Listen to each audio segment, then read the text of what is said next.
Discretion is advised.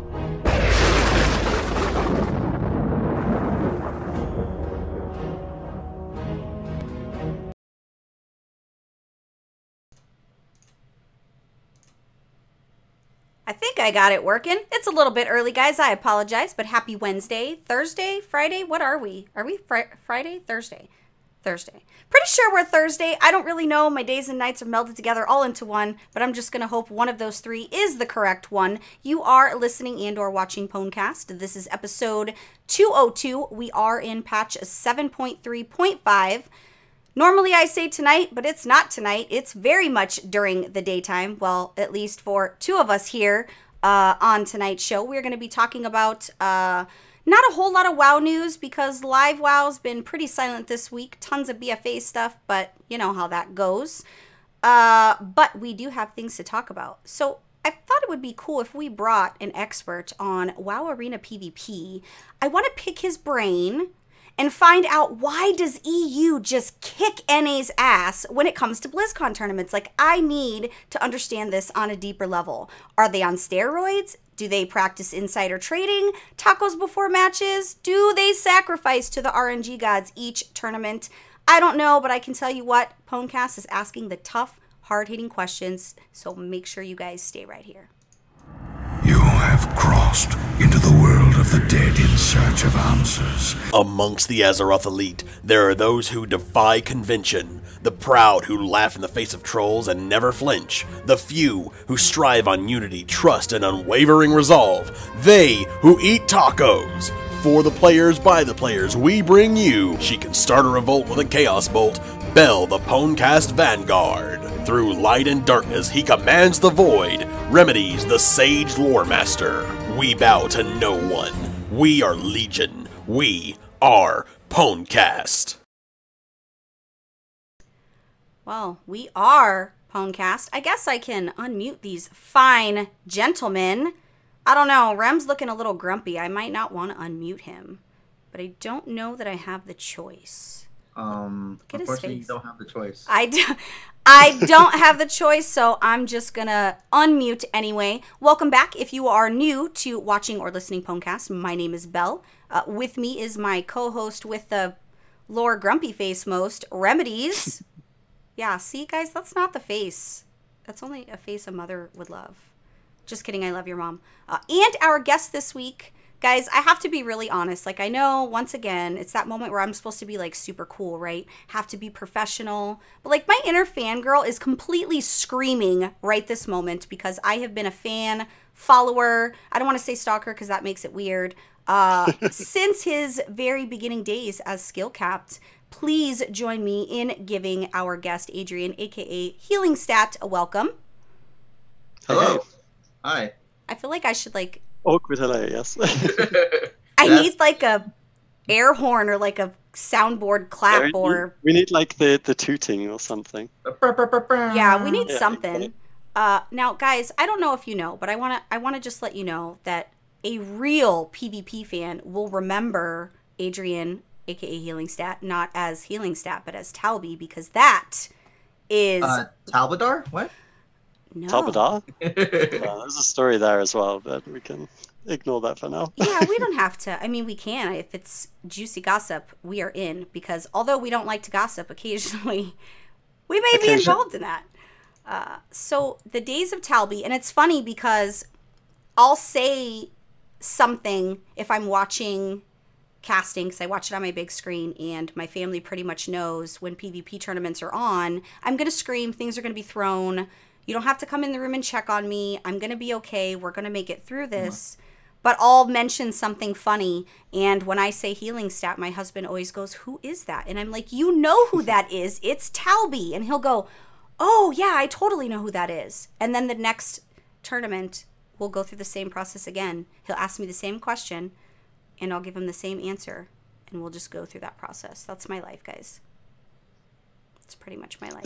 The old school remember me as Talby. That's the diehard dedicated people. It's true. Stalking is illegal, so I don't want to say, you know, that there's stalking involved there. I mean, I would say it's illegal. You're using the words very careful. Yeah, well, it is, stalking is illegal, isn't it? Well, he's from a different country. Maybe they have different rules. To a certain degree, like I said, it's mostly frowned upon. I'd like to apologize as well for those of you who noticing, as I am from a different country, that I am waking you up so early to tune into this. Well, really, it's only like 2 o'clock in the afternoon, and I think for Eastern time it's like 5, so it's not that big of a deal. They're probably not used to seeing me, guys. If you're listening this, like 3. Yeah, they're not used to seeing me, and we tried to tell people we weren't going to be live tonight. I bet you I get 20 messages tonight of people asking why we're not live. If you're listening or watching this after the fact and not watching on Twitch, guys, you're getting me at my best because it's not the end of the day, which means my coffee is still like in my system and brewing, so we might actually get a lucid conversation. I'm making up a Saturday for this. Ugh. I'm not salty. I'm just kidding. I love being here. He's so rude. You don't have to put up with that, Adrian. You don't ever have to put up with that. Honestly, you're too nice, though. All the Saturdays and Sundays are spent on watching WoW esports, right? So we don't have those. We don't have those ever. I even watch on my phone. If I have to go to the grocery store, there's occasions where I'm like screaming in the middle of the grocery store. Yeah, she's yelling in the grocery store before, yeah. I'm just like, just ignore me, guys. It's esports. It's going to be okay. So quick for March 13th's reset, which is, of course, next Tuesday. Time walking. It's going to be the Kata week, so that's going to be your weekly event. There's no PvP brawl next week, although right now is the Temple of Hot Mogu, and I can tell you it is a giant shit show. I ran several last night, and while it was fun, I don't think people understand the concept of passing the orb. But the respawn time is like 5 seconds, so that's pretty cool. Well, I blame the fact that Hot Potato isn't a cool game anymore, so... Well, when you say isn't a cool game, I'm not really sure what you're referring to. Like, Hot Potato. Who says it's not a cool game? I don't know, people. I liked, I don't know if you guys got the opportunity to play it, but the new Battleground that came out in the last couple of weeks. I found that really, really fun. I lost a lot, but I found it really fun. I did lose a lot as Alliance. Sometimes with Alliance, it's if you get a good night in your battle group, you ride that lightning and you play even until 3 o'clock in the morning because you know nights like these are not going to happen again. But if it's a bad night, you're just going to lose consistently. What I do like about the Battleground is because it's so new, I'm not as angry when I lose because I'm like, okay, these guys are just figuring it out.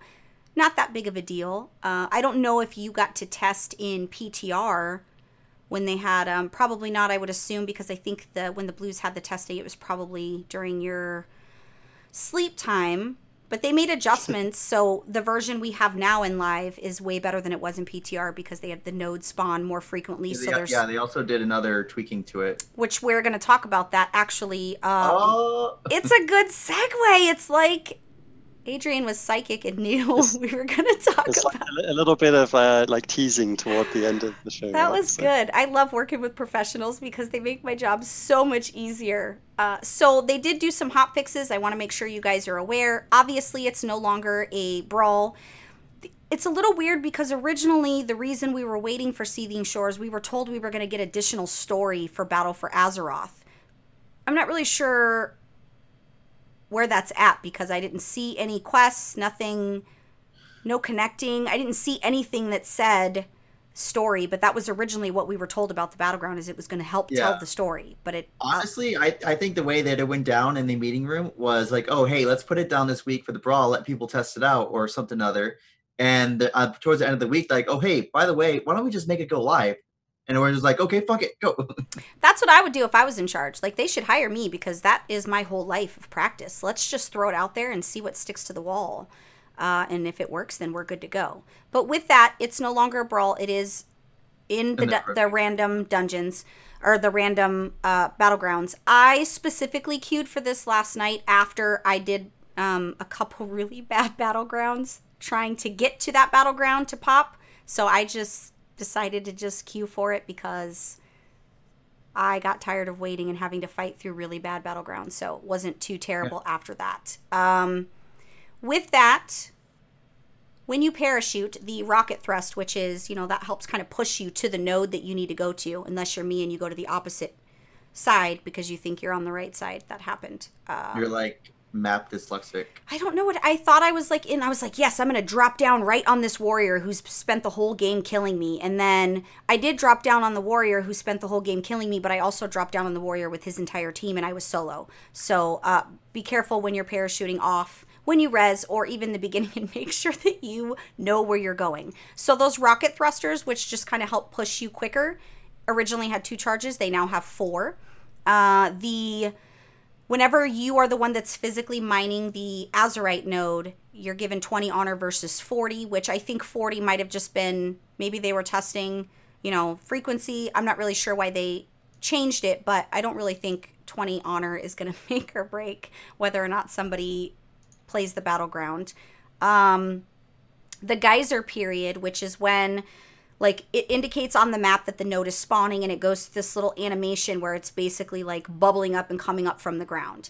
They've actually extended that from 20 seconds to 30 seconds.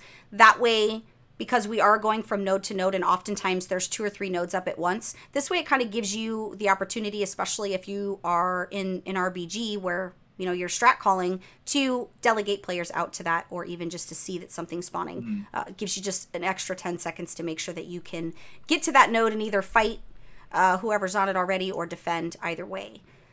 They mentioned pacing issues, so they changed the cap time of an Azerite node. So that's the mining action. They changed it from 6 seconds to 7 seconds. I don't know how 1 tiny second makes a difference in the pacing. Maybe you two could help me figure that out. It does, in the sense that I've been interrupted at the very end. So, I mean, that 1 second can make or break. You could be like 100 away. You're about to cap it. Someone interrupts you, and then they cap another one, and you're SOL. So it's usually a rogue. Adrian, do you play a rogue? I don't play a rogue, but I can imagine in like a raided Battleground, like when there's a bit more coordination on both the teams, everyone's not just like scrapping at one node, which is what happened every time I played it. Myself, because I love to pad the meters. You would never. I would never, no, of course not. But I guess like increasing that duration to 7 seconds would mean some crowd controls couldn't like force a cap on 1 or 2 guys like so easily or something. It always seems like 1 second doesn't make a difference, but then I think when you're actually doing it, that 1 second is the difference between you throwing your keyboard because you were interrupted, or you were able to interrupt. Yeah. There's a difference between that kidney making it or not quite making it, I guess. Pretty much. And the Good Start achievement, which originally required 100,000 Azerite, now only requires 25,000. That's more reasonable. Yeah, 100,000 was like, I'm sorry, you want me to do what? I think they placed that just so that people didn't get it right away. Honestly, because maybe they give something for people to work for when it comes to that kind of stuff. But I do agree. I think the Battleground I think it's fun. I love that I can't get spawned at my graveyard. So I love, you know, I can't get farmed when I'm trying to spawn, or if oftentimes. Honestly, they should do this with all. Huh? Some form or another, have the graveyard away from. Yeah, I thought it was really smart, and I love being able to parachute down into stuff. And I don't love warriors, and I don't love hunters. But what is the worst class you hate playing against, Adrian, in Battlegrounds? So I guess the class that always really infuriated me in Arena, and I guess it also extends to Battlegrounds, is Warlocks. Like, because I always used to play a Shadow Priest, and they would always just stop me with their instants and like counterspell me over and over. And sometimes you meet that annoying Warlock in the Battleground who puts you on focus, and then it's kind of like GG from there. That's pretty. So while I'm sorry in advance. But although I don't, my only dot is my immolate because I'm destruction. I don't affliction ever in the history of that's fine then. Only affliction. Yeah. Afflictions. I have some nightmares from back in the days. I was told a couple years ago that in PvP, in order for me to be viable, which I never understood that word. What do you mean viable? What are you saying? I expire? Like I don't have a shelf life? What do you mean? I'm not viable. Quicker than milk. But we had a team, and we had a 3s team, and he was like, I need you to be affliction. And I'm like, I'm sorry, you need me to what? Because I'm not going to be affliction just because that's the spec that's not happening.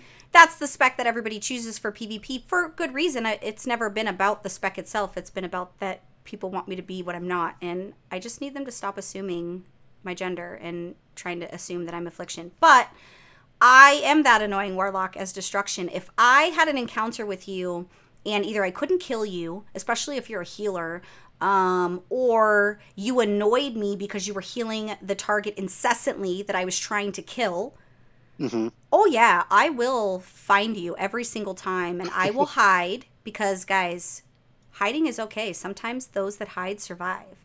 I'll hide and I will literally just chaos bolt you to death every single time you respawn. And I know that that's mean. I feel bad now because I feel like... No, you don't.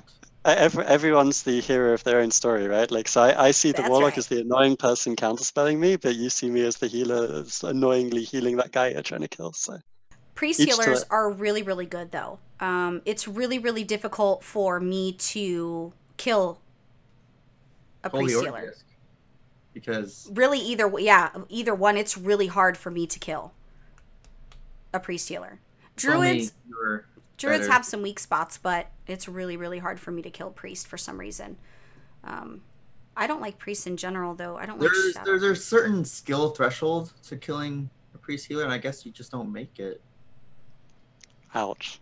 If I had feelings... Is that too early in the morning? Yeah, like if I had feelings, that would hurt me. But since I don't, because I'm basically dead inside, he's a shadow priest. So no matter what we're doing, whether it's PvE or PvP, he's just the top of the meters. And then he's like, oh yeah, I'm top of the meters. Really, you're a class that is top of the meters. It's not because you're amazing. Actually, my mom could roll a shadow priest and be top of the meters. I would pay to see that. That would actually be kind of funny. I don't know that she would even... She doesn't even know how to internet, so I feel like she would know how to do that. But Shadow Priests are just one of those consistently good classes that it doesn't really matter what they're doing. No, we used to be the red-headed stepchild, okay? When? Before Mop. Try being Destruction in Warlords of Draenor. Okay? Try that. See how that works out for you, because it was bad, guys. Bad. Okay, I'm not going to complain about that. Also, Legion PvP Season 6 is ending. It said 2 weeks, but I feel like it's only a week from now. I think it's the 20th. Rem will correct me, I'm sure. So here's what we know in regards to that. Don't transfer your characters when it ends, because then there's problems with you getting rewards from the season. So just wait until you get your rewards. Otherwise, it gets lost in limbo. There is going to be a Season 7, and we know that because the gear is data mined for Season 7 in current WoW. So we do know that there is going to be a Season 7, although I didn't see it mentioned unless they mentioned it afterwards. I don't know if Season 7 will begin right after Season 6 ends. They didn't note that either. Season 7 will roll into like the pre-patch time, or be part of the... Here's my theory, and...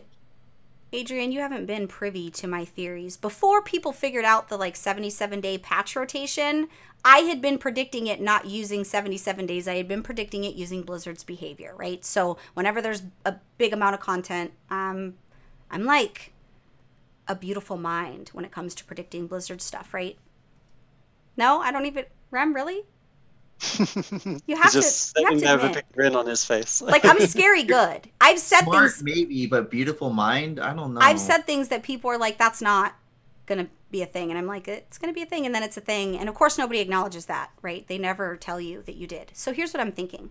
So if you figure, even if Legion PvP 7 for the 7th season doesn't happen maybe that same day, let's say it happens a week or two from now, I think... What's the average? It's like 3 months, right, for a season? Is that about the average?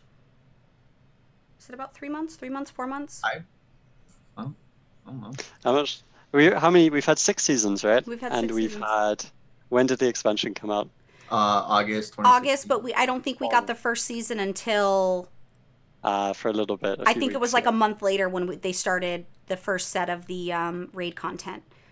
I feel like it's about 3-ish months. Sounds about right. Yeah. Now, the Legion PvP seasons don't always coincide with the patch release, right? So it depends on what they're adding to the next season. If they're adding a huge amount of data, if they're doing a huge amount of tuning and changing, yes, it will coincide with the patch because it's a large amount of data that they have to plug in. But for this instance, we haven't seen anything in PTR to indicate that there's going to be any huge additions here. I think they're pretty much done. So with the idea that the 7th season is the final season, we're looking at about 3 or 4 months. I think end of May, beginning of June, we might be looking at seeing BFA pre-patch content. That's my prediction. Don't know how close or off I am, but I figure end of May, beginning of June, maybe even mid-June for the start of the pre-patch stuff, which they said September, right on or before September.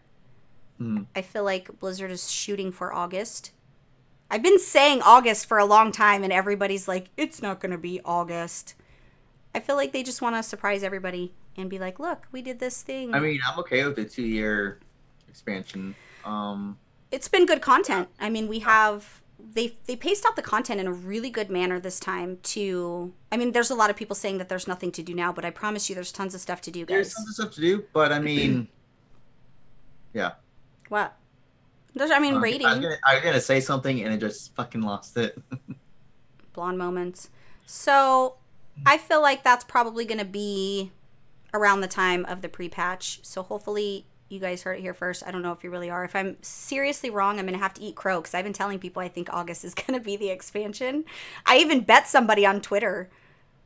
And what did you bet them? I don't know. We didn't really discuss the terms. I just told him, like, oh, whatever your terms are, I bet you that we'll see the expansion in August. Because we're still waiting for a duel, so I don't hold her to her terms. So. First of all, he's a fucking rogue. David's a rogue. I can be just run away. Ugh. I mean, I can kill rogues, but they're so annoying. I guess that's what their intention is anyway. Also, last bit of quick news, and then we're going to get into some good stuff. StarCraft has their 20th anniversary, which is good. As part of that, all the Blizzard games are getting all this stuff. So to get the achievement for the WoW stuff, which gives you get a Zergling pet.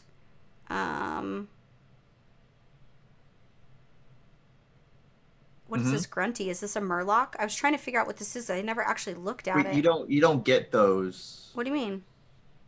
Those are from previous stuff, like. Oh, I don't know. I don't StarCraft. Yeah. No, you salute it and you get a little achievement. You just get an achievement. You don't get the in-game.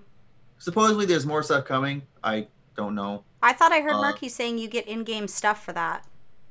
He said eventually that's what they said. If we don't get anything, blame Murky. Oh, these are all... I get it. So basically, these are pets from all the previous collector's editions of World of Warcraft that are StarCraft in nature, right? It seems most of these are StarCraft. So you salute like the Zergling, the Grunty, or the Thor and stuff you like don't that. have the collector's editions previously. Find someone that does. Message Jimmy Banks. I'm sure Jimmy Banks has all of them. But yeah, find a friend that's got these little pets from each of the things and salute just so that you can be a part of that, because I think that's kind of cool. Although yesterday I said the statement that I kind of underestimated StarCraft's fan base. And when I say that, I'm not a part of that world, so I don't really know. I know at BlizzCon it's a big deal. Like, it is a huge deal. That arena is louder than any other arena I've seen during the StarCraft tournament. I mean, it is insane. But we've seen a lot of stuff going on Twitch with people giving away stuff and doing all these things for StarCraft. And I realized that there's a lot of StarCraft fans out there, even people that I know that I didn't know were into StarCraft. I tried to get into it, but I don't want to say it's because I'm blonde. It's probably because I'm blonde. Yeah. I saw on Twitter as a note to the 20-year anniversary, they were encouraging people to like give their first great memory of StarCraft, and there was actually like a long list of replies to the tweet, including ones from like Mike Morheim and people like this. And like some of them were pretty interesting. Like, it's crazy to think how long games like StarCraft and WoW have been going on. No. Do you play StarCraft? I played some of the little games. They have like an arcade. So I played some things called like Banelings on Ice. Sorry. I didn't play much of the actual game because I've never played that type of game particularly. But I played like a few rounds with my friends, probably like 10 in total. It's pretty fun. There's a lot of learning there though, for sure. And since I'm so dedicated on playing WoW, I try and avoid teaching myself these other games because then it's like splitting your focus. that's what I say. Another person who is my spirit animal, I agree, which is why I'm anti-Overwatch. I'm anti all these other games. When I say anti, I'm a fan of anything in the Blizzard universe, but I feel like you should really be the master of one instead of trying to be the master of many. So that's why I'm just a jack of all trades. I'm not a master. But are of you none. though? Are you though? I'm average at best. Could you do a podcast on Hearthstone as good as you could World of Warcraft? Hearthstone? No. Hell no. I don't play Hearthstone. I play them all like at random times, especially when there's something World of Warcraft in nature. Like if there's a new hero and Heroes of the Storm introduced from the World of Warcraft universe, I'll definitely go in and check that out. I've played Hearthstone. That's my effective toilet time sometimes. But yeah, I agree. WoW takes a lot of my life, and I do play additional games, but WoW is like... But yeah, on that note about StarCraft, it's almost older than I am. Just put that in perspective. You're like 12. I don't know that that's perspective. You're literally like 12. I'm the oldest person again on this episode. I'm the oldest person again. I mean, you're not that old. Love you. I'm pretty old, but it's okay. We're going to make it. Adrian, how old are you? Are you 12 also? Probably alarmingly close to 12, but not quite 12. I am StarCraft, so I've got that going for me. I'm 23. So. Oh my god, you guys are just children. I am 3 years older. Honestly, it does. I would have thought you would be older, not because you look older, but just because you've been around for a really long time. But I guess when you think about it, you were just a little guy when you were competing. So I guess that you've pretty much grown up doing the WoW PvP, which is kind of interesting. I think whichever perspective you take esports specifically from, there's a lot of like growing up quickly. Everything goes at a very fast pace, and if you don't lose your hair, you're probably not doing something right. So yeah, but fortunately, I still have my luscious. I don't even compete. I just report on the competing and know all things about WoW that I shouldn't know about WoW. And I did start losing my hair recently. I tweeted about it because I don't have any shame, guys. Age and vanity. At one point in your life, they become enemies where they used to be friends. So you just have to get in the middle of that civil war and be proactive. Get yourself some Rogaine because nobody wants to be bald at BlizzCon. That's not fun for anyone. These will be breezy. Upright Orc models are in alpha. Yay! Switching to Horde. I don't Horde, so I don't know why that's a big deal. Yeah, Healingstat, what do you play mostly? I already know the answer. That's why him and I are friends. Yeah, I do play mostly Alliance. Okay. I have, unfortunately, and I really have always played Alliance, so I do like Alliance much more. But unfortunately, my friend's guild that I'm reading with right now, or my priest, is Horde. But still, like, you know, I have 100, I have probably 10 110s, and 9 of them are Alliance. So I'm very happy and proud to say that. Same. We're a dying breed. When the major changes happened to Every Man for Himself, all of my friends that I actually PvP'd with the exception of Rem, swapped Horde. And I was like, oh, okay, bye guys. I'm just going to be over here not switching with you. I literally lost my entire RPG team because they all went Horde. I'm just waiting for the right moment to go back to Horde, so it's okay. I remember there was a day where you couldn't even like swap between them, right? Like your server was Alliance or Horde. I remember like I was super proud of my people my talk Alliance. About that, and I wonder what those days look like, and that's something that I'm looking forward to with BFA from a leveling side. I am so tired of seeing Horde, and I don't mean this personally to Horde players. I am so tired of doing something, leveling or whatever, and just seeing Horde in my face. Grabbing my mobs, like just in my area. I don't want to see you unless we're battling. So I need you to be out of my face for leveling. I'm really excited to not see them as part of my daily life. And even in the leveling dungeons when you're leveling and going through that content. I will play Horde and BFA just because I will want to see both sides of the story. And I think that uniquely each side will have a lot of interesting things because I've been doing both Horde and Alliance in the alpha right now, and it's arguably some of the Horde stuff's pretty amazing. I can't even lie about that. Zandalari everything is pretty much awesome, but the Zandalar questline for the intro is pretty amazing. And they get gold tattoos. Zandalari trolls, guys. Gold tattoos. I need a gold tattoo. I feel like that would hurt. Yeah, you have to be a tough troll. Right, and they look tough anyway, which brings me to my question. Adrian, because I know that I don't know if you still do, but I know at one point you were quite the druid. How do you feel about these new Zandalari troll druid forms? Oh yeah, I saw the bear form and it looked very, very cool. Actually, I noticed on the new High Mountain Taurens as well. Like they keep the antlers in most forms. Like when you go into like bear form or cat form, you keep your antlers, which I thought was so cool. The one form you don't keep it in actually is Moonkin form for some reason. And I was watching Super Teaser's stream when he was playing around with these, and he was so upset that his Moonkin didn't have it. Moonkin is like, their form is so, what's the word? Lackluster. Well, it's still the name, but the best part is the Moogle. So I went through because they released the cat. Was it the cat form? I feel like it was the cat form. Cat form, yeah, it's more like a giant lizard. I went through to see what people were saying about it because I don't main druid, and I feel like unless you play a specific type for a really long time, I feel like I shouldn't really have an opinion about it because it's not it's not what's in my heart. I'm human, and it's for no other reason other than Belle has a really nice butt in game, so she's always going to stay human even regardless of allied races. It's just my favorite. But to me, they don't look that terrible. But I'm saying this from a non-druid perspective, but I've seen a lot of people are very, very upset. Well, even from a non-druid perspective, you can have an opinion on the way it looks. I think they look cool personally, but it's something that's different, and we haven't had different for druids in a really long time. And I maybe it could just be because we want something different. Well, everything but the Boomkin form looks cool. Well, what is bad about it? It looks like an emaciated Arakoa pterodactyl thing. Look, I'm gonna be really honest with you guys. Spoiler alert, I don't fucking know what emaciated means. I feel like I'm supposed to, but I don't know. I don't know either. They so look I very hungry.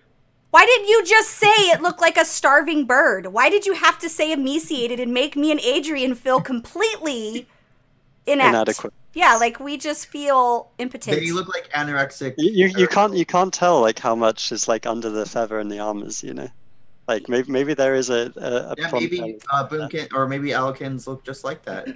They were fluffy. Well, maybe because on Zandalar they're fighting all kinds of things. The blood gods, like there's a lot going on Zandalar. Maybe they're starving, and actually, now you're making them feel bad because they can't eat. There is a reason why they have different forms, but I can go on that later. What do you mean?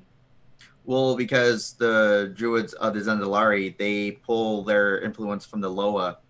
And the Loa are technically still wild gods, but the wild gods at night, the night elves, the Tauren, and even the trolls technically follow at the moment is like Malorn, Goldrin, and stuff like that. So that's why they're starting to have a very big variations to it.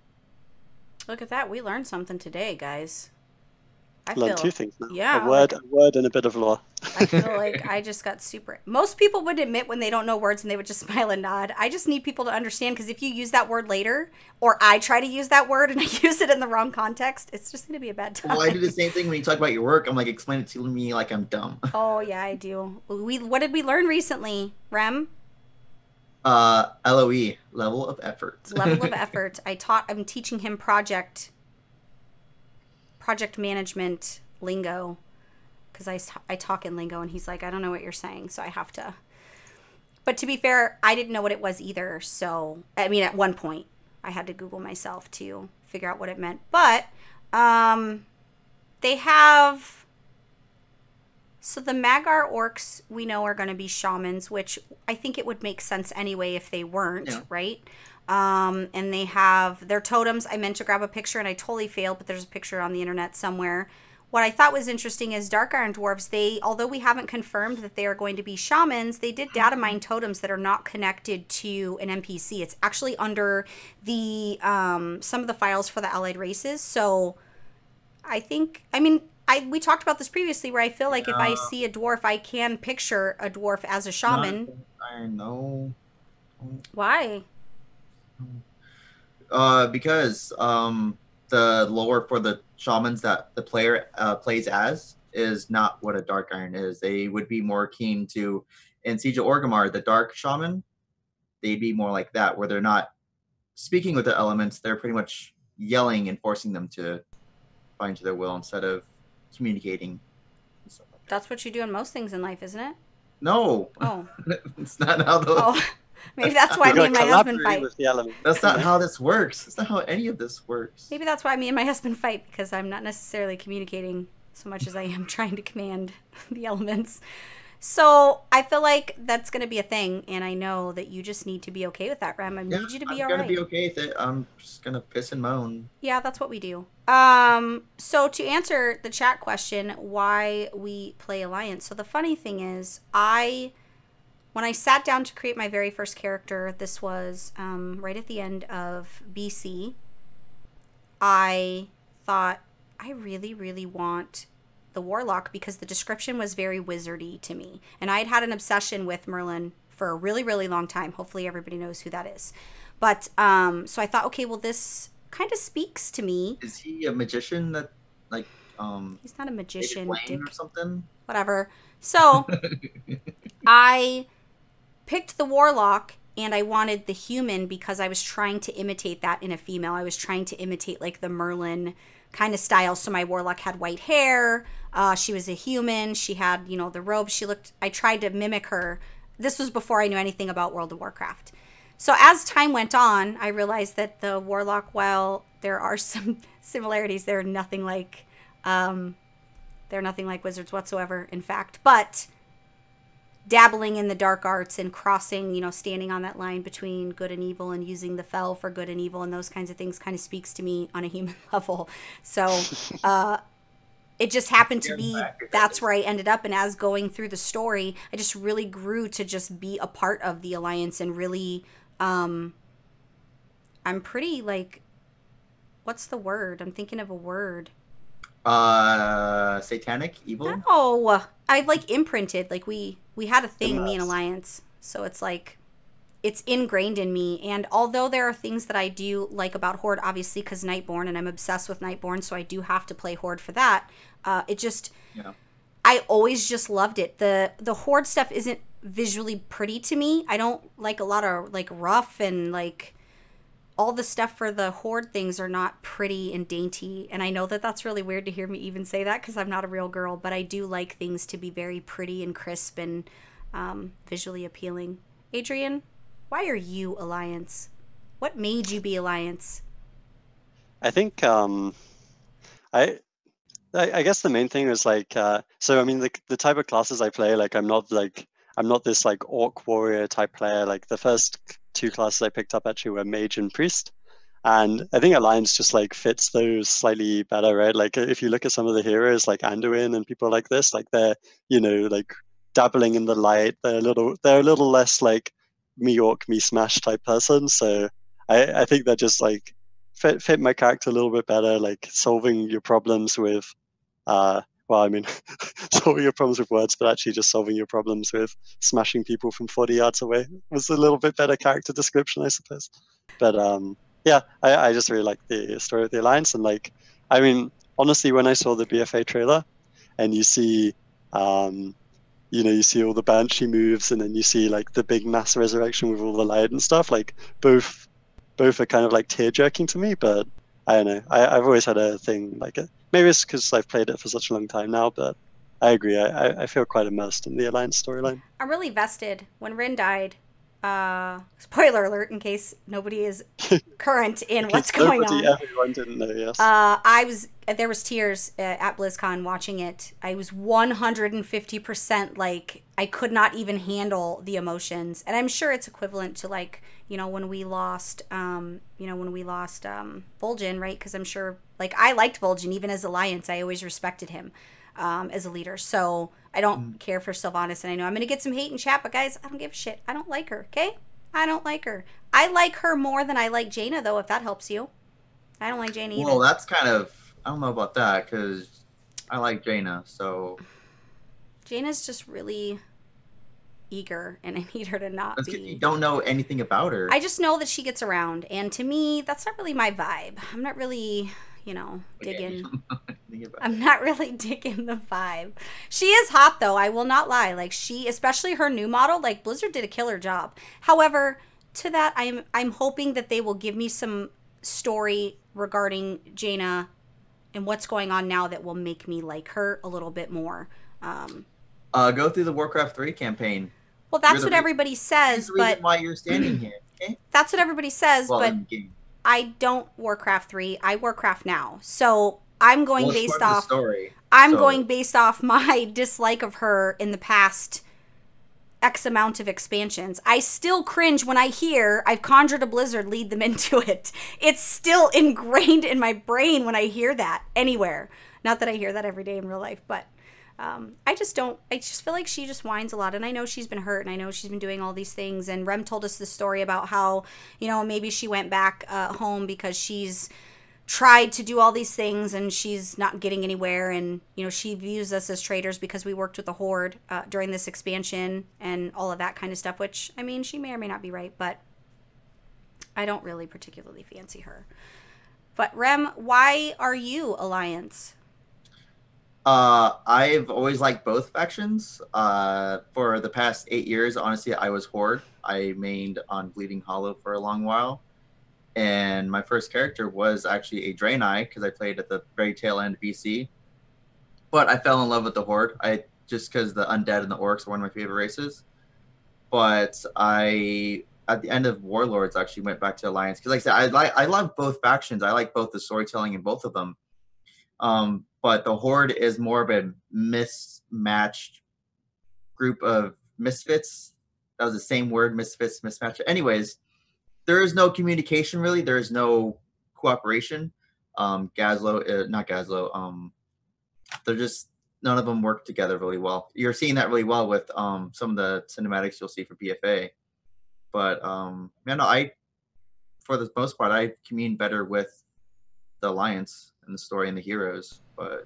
And elves are the best. Well, and heroes are subjective. I know somebody's going to be like, but on our side, Horde's heroes. I'm sure that's the case. I'm sure that there's a hero on both sides. Or should I say Adrian, Healingstat, or Talby? Entirely up to you. I normally go by Adrian. I've always called him Adrian, so I don't know if that's... Well, I didn't know. But on that fact of your perspective is the hero, what is your hero? Like, what race do you play on the Alliance, though? So the main races I've ever played are I play human for my priests and my mages almost always. It's because the butt's glorious, right? Are you a female? No, my character's male. That would be a little weird, but it's the same still. I mean, male butts are still just as good as the female butts. I have my mage is a female, but my main characters have been male. But of course, since I play Druid, and I play Druid when I play competitively, I'm Night Elf on my Druid since it can't be human. And my Night Elf is a female. I really like the Night Elf female model. So. And I don't really like the Night Elf male, to be honest. Wow. The only reason I don't like the Night Elves is because the bounce when they stand still. But they jump and they do a flip. It's so cool. That is really cool, but that bounce is like really weird. When they sit still, yeah. It's like a weird booby bounce, and I don't understand how it fits into. They're just arbitrarily standing there. Like the jump thing is cool. I really like that. I like the animation of the running. Like I like a lot about the Night Elves, but that weird bounce thing is just super awkward for me. I feel like I should like put $1 in their underoos when I'm standing AFK next to one because it's just weird.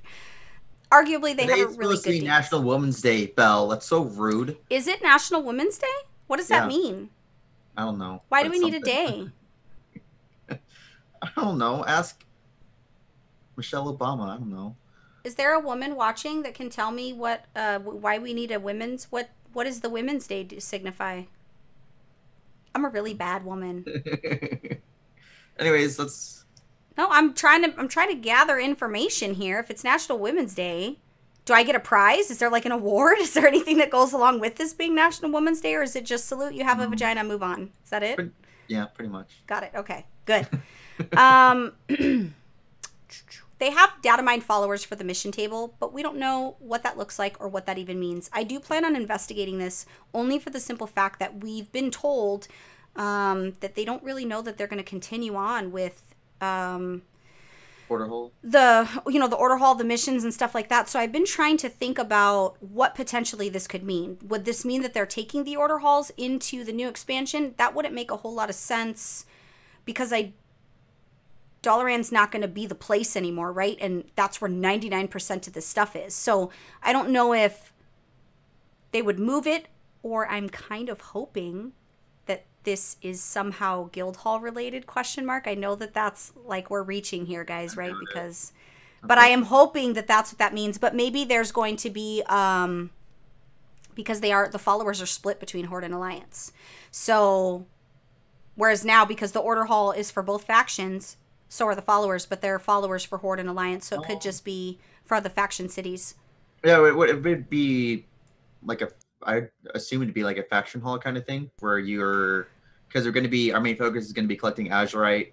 We're going to have the Isle Expeditions. Maybe they can tie it into Isle Expeditions where you send out to do this mission and your next Isle Expedition gets a bonus, or I'm just pulling stuff on my ass, but Yeah, I don't think that, I think it's going to be, I don't think we're going to have a hall. I think they're just going to put the table by the faction hub. Right in the middle of Borealis.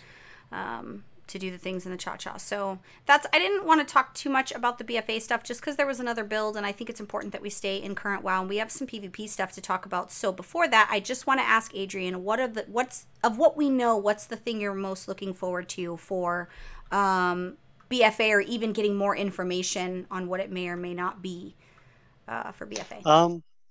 I honestly, I'm going to be super biased, right? Since I've always played the PvP side of the game a lot more than the PvE side, although, I actively raid, play Mythic Dungeons and all these things as well. So certainly when I think of fond memories at the start of, that looks delicious, by the way, fond memories at the start of Legion in the beta. I've never really played alphas, but in the beta, I used to have a ton of fun just being able to set up any max level character, just play the arenas, see how the classes were designed, and just play actually in previous expansions, I've only really played my mage casually, but I really, really enjoyed playing Fire Mage on the beta.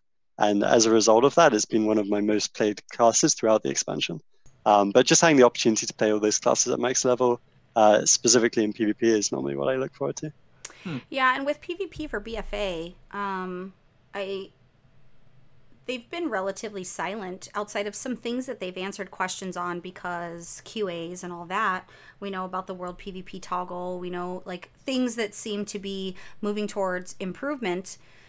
They haven't said a whole lot about some of the main problems with PvP now, which I don't have to go through that again, guys. I know everybody's rolling their eyes right now. If you're listening to this at home, or if you're watching this on playback, you're like, God, Belle's going to rant again about how annoyed and unhappy she is with the current state of PvP. Guys, I'm not going to put you through that. You already know all my dislikes. I already go through it every day. We're good. I am really hoping that we see, I hope we see our gear vendors back. I hope we see some positive change that meets in the middle, those that are super casual and just play on a whim, and those that are pretty serious about PvP outside of high level stuff. I hope they fix gear. I need gear to be relevant and not RNG. Not the main gear for real PvPers. When I say real PvPers, I offend people, but that's not what I mean. I'm not a real PvPer. I'm just a rando, low-rated person. But the gear vendors and stuff like that, I really hope that we're going to see some information, or I'd be really surprised if we don't see... Do you think we're going to see the gear vendors? Are you a fan of gear vendors in PvP? One of the things they mentioned, I think, in one of the Q&As, and correct me if I'm wrong because I get a lot of information go through my head, but they were talking a little bit about stats in PvP mattering a little bit more, secondary stats, so haste, mastery, stuff like this. And I found that really fun because I remember back a couple of expansions ago when you could reforge, I think it was called, reforge your stats a little bit. And then for example, on my Shadow Priest, which is the class I play in PvP the most over the expansions, I would, indeed, I would always reforge haste, even if perhaps mastery or versatility were better, just because the playstyle was more fun. So having freedom with your gear, I think, is definitely a fun thing. Even if at the same time, it's nice to have a similar playing field with other players. I mean, it is, but I think part of what high-level PvPers and when I say high level, I'm just going to say everyday PvPers, right? Not your casual hop in a Battleground because you have nothing to do, or, you know, do a honor world quest and get honor and prestige a gajillion times because you just did world quest. But I feel like PvPers specifically like to be as unique as raiders really in that regard, but we kind of don't really have that option anymore. The reforging, I understand why they took that out. It's sad because we miss it. It was the same thing for the warlock. You might need mastery as affliction, right? Or haste as affliction. This would have been Miss Pandaria when we had reforging. You wanted haste, haste, haste, but as a destruction, you wanted, you know, your mastery. Mastery needed to be your #1 focus for you to be able to do what you needed to do. And I liked that I could customize that according to the build that I liked, because I don't necessarily want to do what the base build is. And then with the gear now, the gear doesn't really matter, because me at 961 item level from my PvE stuff for raiding and Mythic Pluses, I'm pretty good to go in Battlegrounds and stuff like that. And I shouldn't be. You should have to work just as hard for good PvP gear as you do good PvE gear, right? I think that those are two separate worlds and should be maintained separately like that. So I hope that they still stick true to that. And I do think that the gear should matter, but it shouldn't matter to the point where it discourages people from playing, right? So I think maybe there should just be some different options. Maybe the RNG gear that you get from the boxes now, or, you know, you get as a random drop from a world quest or whatever, maybe that could be the gear for those players who aren't interested in being super serious. And then the gear vendors would be for those that are interested in having, and the gear should be slightly better than the free RNG gear, because I have like 30 helmets of the same season. I mean, you could have both, where you have the gear vendor and the RNG system from the boxes is just a bonus or a chance to get stats or something like that. But like, for instance, keeping it separate, they're going in the right way with the templates. But I would love us to have, like you said, more control over what we put in the stats. Like, we have a template, but we have a way of tweaking it somehow instead of just focusing on the eye level. If you have this amount of stat or this amount of haste or this amount of mastery, it actually affects what your template moves into. But the template's awesome because it keeps it separate. So. Well, and the gear vendors allowed you to purchase, you know, you had 2 or 3 versions of each piece, so that you could choose if you wanted to go the haste route, or you could choose if you wanted to go the verse route, or you could choose, you know, which pieces you could mix and match for that. So maybe we'll see something unique there, to allow you to be able to have a different play style in PvP. I just hope, whatever it is, they remove Demon Hunters from the game. But you could just not make Demon Hunters as part of my Battleground experience. That would be fucking awesome. Yeah. And while we're on the subject, if you could remove tank Demon Hunters from my PvP experience, that would be great. I'm not going to rant, guys. That and versatility. So yeah, it does nothing for me as a warlock. I'm sure it does something in the template wise, but it doesn't do anything for me whatsoever. So, because we like to make sure when we have folks that are, I mean, I know you do Mythic Pluses. Don't you run? I feel like you run with Jack. Maybe that's the other set of casters. Jack has like a whole following of people that do like Mythic Pluses with him, and it's like all the arena casters. I don't run them with Jack, unfortunately. I think he plays normally in US, right? Oh, so does he? I think he might kill me if I'm wrong, but I'm pretty sure. Most of these guys have some stuff on Europe and North America. I run in a guild called Villains, which, like I say, is on the Horde in Europe, and we're 10 out of 11 Mythic right now in our raids, so that's going pretty good. Wow. But we got Aggramar to 1% last week, and we couldn't quite kill them again, so that was unfortunate. So you Mythic raid, and you shoutcast, and you spend time with your girlfriend. And yeah, it's a busy existence, but it's the wild life, you know. It's like what you got to do. That's a good balance. But with Mythic Pluses, like, I'm not super hardcore. Like, the highest I've ever done is like 17 or 18 or something. But that's it's not very high. I try and do the weekly 15 and like keep my like knowledge up. I find them really fun. But I think the problem for me is that, like, I really like playing my healers in PvP, but I really like playing my damage dealers in PvE. So like it's quite hard to sustain both characters at like a high like level, right? So At least like, effectively I want to find and a way. secondary when thought process when something's happening. Exactly. Yeah. And like just stay on top of like every time there's a new patch, like what it is you need to do for each. So that's actually one of the reasons why I'm kind of okay with the PvP stuff, because like I don't have to invest so much time into like, so how did my druid change this time, you know? But I don't know. It's fun. It's fun to like play multiple stuff, I think. I do Belle's pretty much my Destro Warlock's like that's my life. But the only other class that I seem to understood is the Mistweaver monk. It just, to me, it speaks to me just very similar to the way I understand destruction. Because I've played all the healers to see kind of which one, because I don't really like doing damage on anything but Belle, just because I'm weird like that. But I thought, well, I mean, I could heal. I like healing in PvE. PvP is not where I'm built to heal. I'm built to kill people, not to keep them alive. Like it's the completely wrong role for me. I did attempt it, and I just found myself fist weaving instead of healing, and I just was like, maybe we shouldn't rely on Belle for heals in PvP because I am selfish. So you have to be good at running and surviving if you're going to heal in PvP. Well, at BG at least. I just want to kill things, though. I'm not built to keep people alive. No. I'm not built to be focused on whether or not, you know, whoever's next to me needs a heal. I am built to make sure that the target is dead. You can make sure they die by proxy. Yeah, I have a killer instinct. Kill them with attrition. Out mana them. That's right. Oh, monk mana is pretty easy to manage, by the way. But I do like healing in PvE because sometimes I'm lazy and don't want to DPS in PvE. So the monk, they have excellent mobility for heals right now. So and they're usually pretty consistent. Occasionally Blizzard breaks them on accident, but they're one of those classes that's pretty consistent. Although I don't know why we don't see them in high-level arenas. Do you know why we don't see them, Adrian?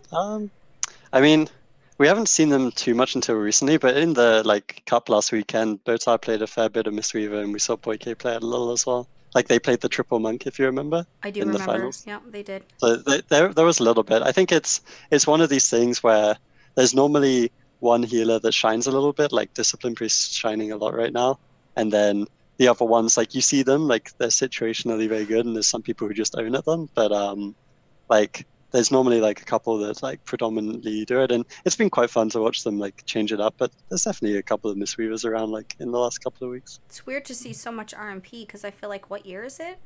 Like I had a flashback last week, and I was like, it's always there, right? Wait, what year are we in? Is this 3 years ago, 4 years ago? Because I'm super confused as to why this is again a thing, which is kind of funny. But yeah, it's always there. Like it's always like the break in case of emergency or the good old standby go-to. But yeah, that's very, very weird to me. So what do we have today for lore? With the direction that they're going with the allied races, I'm going to go back on speculations because now it can go fucking anywhere. Do you have an allied race, Adrian, that you're most looking forward to if you haven't already swapped to one? Well, like I say, I really liked the High Mountain Torrent. Just the charge looks quite fun, stuff like that, although I don't actually have one. I'm currently in the slow grinding process of finishing off my reputation to get a Void Elf, because I want to play Void Elf on one of my priests. Yes. And I'm about 5,000 rep from Exalted right now, so give me a couple of weeks and I'll have my Void Elf. Yeah, Rem is obsessed with Void Elves. My main priest is Void Elf, and I'm leveling another one to get the Heritage Armor. Mm-hmm. Yeah, exactly. Yeah, I think Void Elf looks fun. How about you, Belle? I'm obsessed with all things Suramar, which is not a secret. Everything Suramar related from in the very beginning of Legion Alpha. Yeah, Thalrissa and her are buddies. But Thalrissa said the same thing to me too. Though, First of all, Thalrissa invited me to her estate. Okay? She invited me. She invited Murky. She's going to invite Well, Adrian. I got a personal invitation, and... Speaking of people that get around. She looks at me very differently with a twinkle in her eye when I'm hanging out with her. But I am obsessed. Suramar, to me, was of all the places I've been in World of Warcraft, Northrend was typically like my favorite visually prior to Suramar and Legion. I liked Storm Peak's music as my favorite music. I really like Grizzly Hills. Like there's a lot of things that I just really loved about visuals for Northrend as far as of all the expansions. But Suramar just is one of those things, especially the inner city, is so beautiful that it's literally breathtaking to just stand on top of, something and just look down. But it's also because it's, it's an elf thing, and I'm a Lord of the Rings fan, so it reminds me of Rivendell. It reminds me of certain things. The whole Rivendell on the bay. Yeah, like it's very reminiscent of that, and I like those things visually. So I'm obsessed with all things Nightborn. I did make a Nightborn on Horde side to level for that reason, and her name is Belisand. That's a very good name for Nightborn. Yeah. Yeah, I'm obsessed with. It's better than Belle. He made me name my character in Alpha Bellend. I didn't know, because all my characters have Bell in them, right? I have Taco Bell, I have Bellemental, Wreckin' Bell, Ring My Bell, Adora Bell. I just have all things with Bell in them. Portabelle for my mage. And he made me name her Bellend. I didn't know what it meant. What does it mean again? It's pretty much just saying your character's a penis. It's me, guys. I don't even mind. I'm not even embarrassed by that whatsoever. So, Rem, tell us things so that we can know. Bask in your knowledge. Yeah, yes. Teach us. We're able. So, it's less about knowledge, more about theory crafting based on their direction and knowledge on the different races. But so the assumption is that the orcs are going to be from the alternate universe. They're going to be formed underneath Grom Hellscream after the events of Warlords. And so that pretty much opens the window for literally anything and possible scenarios and possibilities with new races. Sub-races / new species. People really want the Volpura, which I'm down for, the little foxes. But they haven't added anything new besides the Zandalari. Everything else we've already been introduced to or we already know a lot about. And so some possibilities, honestly, is going to be based on like the followers that we have in the order halls, other stuff that we've seen throughout the story. Tuskarr could be a possibility. They were heavily during Northrend. They had 2 little ports. They have all the classifications that you need to have a fully fleshed out character. They could do an introduction where, because Kul Tiras actually has a lot of snow terrain, and Borealis actually has it's a colder climate, and the Tuskarr could be used as like a ranger kind of addition to the formations. You're muted. I promise I can technology. The snow in Borealis, especially when I was like running up, it's just on the peaks of the mountains though. Does that translate into the lower elevations? Yeah, no, I mean, it's not like snowing in that area, but it's a cold climate based on the way the terrain looks. The fish markets in Borealis have ice sitting on top of it, and it's not like frozen. So, I mean, it's a colder climate.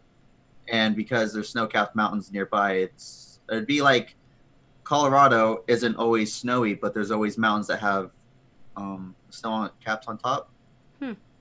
It's not like a summer. I don't know exactly what the kind of climate is. You mean you're not a weatherman? That's weird. No, I'm not Ron Burgundy. Whoa. But the Hosen would be hilariously a hilarious addition, but it's very possible. They have the classes, they have the story, we have the interactions with them, and we have the Monkey King as part of the monks order hall. Would you play a Hosen? Really? Would you? I mean, as a joke, on a class I'd actually play a lot. Yeah. I mean, can you imagine the flirts and the jokes? No. Like, hey, I'm gonna ook you in the duker. Okay, that would be pretty funny. Hosenberg saying that. That'd be weird. I don't. The Jinyu could be also as a possibility. I mean, they're not gonna add any of these, I don't believe, just as a joke. But the Jinyu the Hosen were part of the Horde army.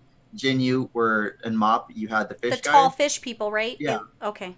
And so they're like a water, almost kind of like how the Kul Tiras and Stormsong Valley. You have that family they have what they call, I think it's called Tide Priest or Priest of the Water, something like that. Something N'Zoth related eventually, but you could have water communication, echolocation kind of shit. One one thing that I really want, that I wanted instead of the Dark Irons, I've said this before, is the Wild Hammer. I'm not going to say a lot about it, but there's actually a Wild Hammer dwarf that you will interact with on Cool Terrace. And that opens the window up to add Wild Hammer. And we have Falstad that will be involved in Cool Terrace as a member of the Three Hammers.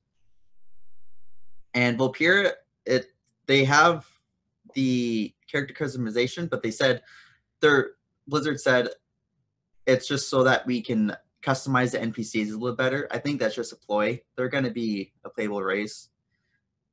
But we could also have, I really want the Broken. That would make a lot of sense because with the...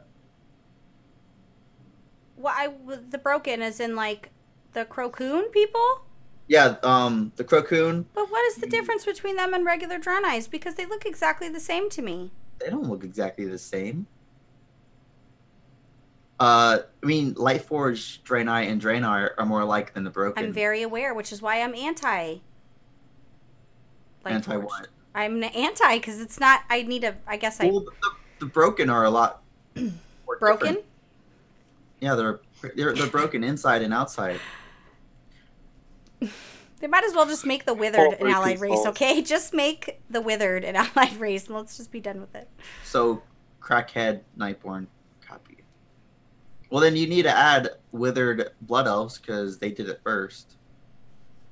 Well, the Vulpera, I see them doing that. I think with the exception of the Panda, we haven't really had creature and nature style visually, so I feel like we're to expect that anyway.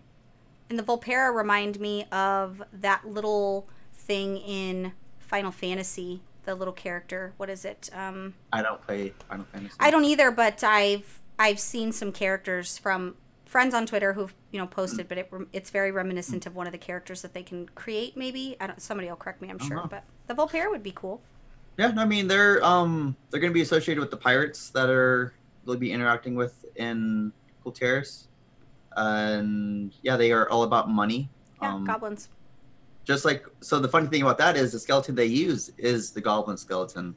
So it's easier when you're about money to be tiny, right? Like that's little hands get into big pockets. You know what I'm saying?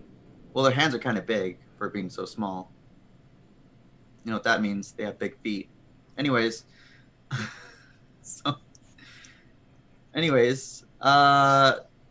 So some speculation on the Magheart orcs as well on how we're going to obtain them is jack all, because it makes no sense. Well, they're from Draenor, so I don't know. I mean, yeah, but how are they going to send us back, or they're like, oh, we need reinforcements? Oh, because it's an alternate timeline, right? So yeah, you have to go through the red portal instead of the green portal. That timey-wimey shit just makes me crazy. I guess I didn't think about that. Yeah, that's why I wanted it to be through Outlands in the current timeline. Right, instead of having to go back. It still makes sense because it's the same thing. It's still the uncorrupted orcs, and it's all the clans together, so you could be the Bleeding Hollow, the Shattered Hand. But where did Current Legion have time to go back through the alternate timeline for Draenor, I guess? Right? Yeah. For us to meet them, know them. Like, what? I don't know what the alternate timeline had to do with our current fight. Outside of the portal hopping that happened to bring us here currently. I mean, maybe it could be a cry for help / Grom is leading these now uncorrupted orcs forward, and there's nothing else holding them, tying them to Draenor. Maybe they will just move the fight towards the Horde or something other. Maybe because when Gul'dan hopped through the portal to come to our current timeline, he brought some stowaways with him. Or you just left the door open. Or door goes both ways. That's true. Interesting. But, I didn't think about that. That's also because the Magheart class totems that they are data mined. One is the cup that Gul'dan actually hands to Grom. It has the fell blood in it of Manaroth, and so that's the totem that they've data mined so far. I don't know if it's a placeholder or what, but they have the Horde symbols on there. And I'm back. My kids are getting home from school, so I had to close the door. Otherwise, you were going to hear their battle cries. But yeah, so you guys have been playing for a long while. So what's a race that you have interacted with or you have seen in the world that you either A, would want to play or would like to have added just based on story? I don't know if you're into story, but either one of you, Adrian. That's to Adrian. Everybody knows my opinions. Yeah. I was trying to think as you asked me, because like you were asking the question, and I was thinking, because like you interact with so many characters throughout the game. Mm-hmm. This is a tricky one. I honestly don't know. I'm really content with my little humans. I'll have an answer for you by the end of the show. I have to think about it. There's so many characters in the game. I think like I said, I really like I like some of the like different clans of the races we really have. Like I like these little like subtle changes, like, you know, the High Mountain Tour and having like the antlers and stuff like this. Like those are little things, and even the Void Elves and stuff. Like they're not so far away from like other types of elves, right? Like they are. They're just more emo. Yeah, they're the other emo. They're elves. super emo, depressed Void Elves versus the other emo elf, by the way, in that joke is the Sane Lane. The 3 dudes in Ice Crown and the Blood Queen. I forget her name, but I'd like to see some more adaptations of humans, which Rem and I talked about that because I'm hoping to see Kultaren humans, and Rem about had 40 meltdowns. That's very possible. He had 40 meltdowns when I mentioned the possibility of Kultaren humans, but I would like to see Vicryl, something huge and ginormous in a human. You know what I mean? Like you might as well just have someone who can transform into a dragon, right? Like all those humans. Yeah, exactly. But I would like to see some variations on humans, just because I feel like to the most of the Warcraft world, like humans are just your basic bitches, right? Because we're human and we're playing a game, and why everybody's always like, I don't understand why you're playing, you know, a role-playing game and you're a human. That's not very role-play-ish. And I'm just like, I mean, Belle has her own life, her own personality. She's very different. She does not mimic me at all. She's a slut, actually, in game, because she dresses very risque, guys. I act out through Belle, but I would like to see some more adaptations of humans for allied races. And by the way, the Kultaren meltdown has a point, because the Kultarens have not been on the island for so long that they've been there for like over 10 generations, and they should not be like almost 2 times bigger than a normal human. Yeah, because they were trading with the Vicryls, because Stormheim's not that far away, which means there was some hibbity-bibbity going on, guys. No, it wasn't about that. They said that the story behind that was that they are monster hunters, so they've adapted to that kind of lifestyle now. But they have skinny humans, they have regular humans, and they've got these big, round, tall humans. That makes no sense. I'd like to see Vicryls, or I like a earthen, or just some different Vicryls, or even mecha gnomes or leopard gnomes. Maybe we can different hair, different tattoos, different physique. I'd like to see some adaptations on that, and creatures too, additional creatures. Which yeah, and how far we are into how they are making the game and how what they're able to do.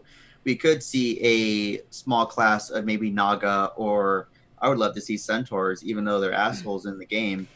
Centaurs are awesome. Ogres have been wanted ever since BC. Nagas don't have feet. They don't need feet to run away or slither away. They need feet in order to be able to wear feet armor. Well, no, you can have the feet's armor, the slot. It could be a decoration on their tail. See? Nagas don't decorate their tail, Rem. Where were you born? I would like to see Nagas, but I'm telling you, based off the no feet thing, it's just a deal breaker for me. I can't wrap my brain around it. I tried. It's just not working out. That's actually true, though. I guess like I was really trying to think like of like one of my favorite zones and stuff, and one of my favorite places was Hala, like back in which expansion are we talking? BC, I think. So like, the little like PvP place where you'd like fly over, drop the bombs, kill the guards, stuff like this. Mm-hmm. And like just below it, there was a little place where you would farm these beads from ogres. You'd have like the warlock ogres. Yeah, exactly, in the ground. and you'd have like the warlock ogres and stuff. And I remember grinding that forever. And by the end of it, I was kind of insane because it took so many hours and days. But I kind of like that race. They look cool. I wouldn't mind playing that. That would be nice. I mean, the ogres, they have a long history, and you have the ogre mages or the magi, whatever they call them. You have ogres, obviously, can be warriors. They have adaptations in being a mage, warlock, maybe even shaman. So I mean, it's very possible. It's just they can't fit through the fucking door. So they do. Yeah, they're quite large. Maybe it could be a 2-player class. Some of them have 2 heads as well, right? So. Oh, kind of like how Trogal and Yeah, exactly. I mean, like you can go through a door on one of your proto drakes, but you can't go through a door on like. I go through one as a Tauren. A smaller mount. They're like, nope, you're not going to fit through the door. But yet a giant mount. I don't understand that. It always irritates me. Yeah, the boxes are sometimes weird. Yeah, it's a little weird. Mounts. Well, we want to know what you guys at home think. So most of you are going to be listening or watching this later since we are a different time. So comment below if you are watching this on YouTube and tell us what you think. What would you like to see as a race? Please do not say Naga because... Well, yeah, and Murlocs would be pretty fun. We're aware of those. Like, I want you guys to think outside the box on this one, and I want to see something that you haven't seen mentioned, or maybe you have seen mentioned and you just really want it. If you are listening to this on iTunes or Spotify or one of the other audio places, send an email to belle@pwnecast.tv and tell us your thoughts. Now, let's get into some PvP stuff so that we can move through this because I know Adrian probably wants to go to bed because he has work. So I promised I would respect his work schedule so he can go to sleep. Let's break down the what happened with the EU Cup last week, which just so you guys are aware, it is the 3rd EU Cup that happened, which means the next series is going to be the spring finals for the EU Cup, which... I'm sure it's on the schedule somewhere, but I don't have it. Adrian, what happened? So, I mean, this cup was easily the most exciting for the European ones, I think. Like you said, there were 3 European qualifier cups online, and then the top 4 teams going through those qualified to the live event, which is actually taking place in Ohio, Columbus, Ohio. So everyone, obviously, like, it was only the top 4 teams, which is a lot less than it was last year. So it was much more competitive as to who would make it, and some really big teams were like on the line to be eliminated, right? So last year, like a lot of people will remember the Hot 4-0 served up by ABC in the BlizzCon final. That team is now known as Tempo Storm, and they needed to come 3rd to stand a chance of qualifying, and they came 4th. So they were 1 series away, and it was such a close series. Like it was against Looney's team.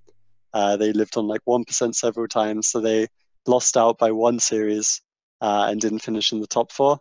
On the flip side, like Skill Cap Black, which is Raikou, Swapsy, Waz, and Chaz, they have been completely dominating the European scene. They ended up more than 100 points ahead of everyone else. They won Cup 2 and Cup 3, and they've been playing a lot of Rogue Mage Priest. They've obviously got Swapsy, so he plays a lot of different melee classes. He's so versatile, and I love it. Yeah, and they've just been crazy good. So they're top of the ladder for Europe going into the LAN. Yeah, I'm a huge Swapsy fan.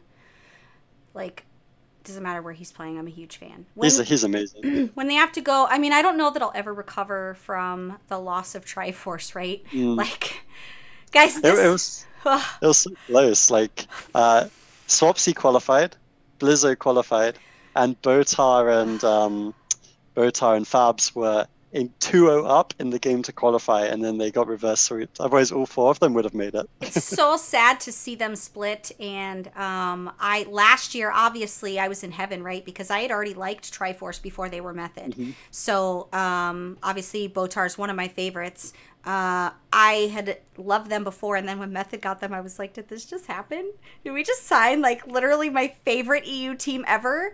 And then this year happened, and it was quite emotional, but they're all so good that I feel like it's always interesting to see old teammates go head-to-head, because I feel like it's interesting on more than one thing because they know each other's weaknesses. And if I know your weakness, it doesn't matter if we're besties. I'm exploiting it in a competition because that's what we do. It actually felt so wrong watching Swapsy play a game against Botar to try and knock him out of the competition, because like those guys have been playing together for like 8 years. They've never competed on like separate teams. It was like Jaina going against the Alliance or something. I don't know. It's like you can't do that, right? Like you can't do that. That's hurtful. It's hurtful for me to watch. It's like mom and dad are divorced, right? And mom's got a new husband and you just can't deal with it because that's not real life. So skill capped won, right? Skill capped topped it out, which we were talking pre-show. Obviously skill capped had a big hand in a lot of me learning PvP stuff, because when I started PvPing many years ago, skill capped was the go-to place for pretty much everything class and spec related when it came to, you know, you just started a new class. What do you do with it? How do you, you know, what's your PvP rotation? What talents? Like skill capped was pretty much on the ball when it came to that stuff. But I think, yeah, I was actually going to mention the Three Amigos, which is a different set of Three Amigos in Snuts, Sea-Doo, and Venruki, which is interesting as well, because here you have brother against brother, essentially, with black and orange for the NA side. And while Mez and Sea-Doo are a little bit more seasoned, Trill was this little guy that just out of nowhere, who's in limit came out of guilds. nowhere and won 1v1s, 2v2s. He's this little feisty, just like rock'em sock'em kid who you expected to fold. I'm going to say 12 because if you're younger than me, then you're 12. If you're older than me, you're old as fuck. So those are the two options that we have. You're either old as fuck or you're 12.